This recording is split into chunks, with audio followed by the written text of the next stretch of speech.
ఒకరోజు నేను మీటింగ్కి వెళ్తా ఉన్నాను, వర్షం వస్తా ఉంది, వర్షం భయంకరమైన వర్షం.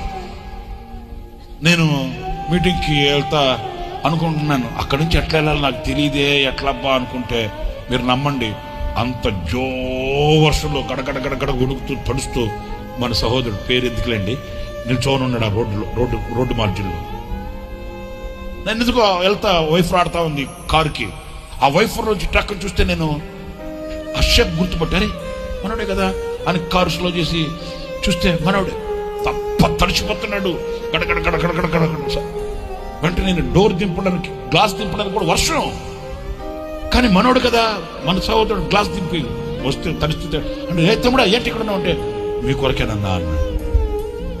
మరి నా కొరకు నువ్వు ఉండడం ఏంటి అంటే ఫోన్ చేశాను మందిరానికి, మీరు బయలుదేరని తెలిసింది, మీకు దారి తెలియదు కదా తప్పిపోతారేమోనని నాకు అనిపించింది. నా రక్తాన్ని పోల్చుకొని పుట్టిన నా తమ్ముడు కూడా చేయలేడు కదా అట్లాగా. నాకు కళ్ళల్లో నీతి కాదు తమ్ముడా, మరి ఫోన్ చేయొచ్చు కదంటే ఫోన్ చేశానన్నా మీ ఫోన్ స్విచ్ ఆఫ్ లో ఉంది, మరలా మీరు దాటి వెళ్ళిపోతే ఇబ్బంది పడతారని. నువ్వు ముందు కారులో ఎక్కువ లోపలికి అన్నాను. ఆ తడిబట్టలతో ఉన్నాను. ఎక్కడ నీవు ముఖ్యమా నాకు కారు ముఖ్యమా? విలువైన ముత్యం నువ్వు. కారు తడితే ఎట్టి సీట్లు తడితే ఎక్క లోపలికి ఎక్కువ అన్న పర్లేదన్నా నేను వచ్చేస్తా, ఎక్క లోపలికి ఎక్క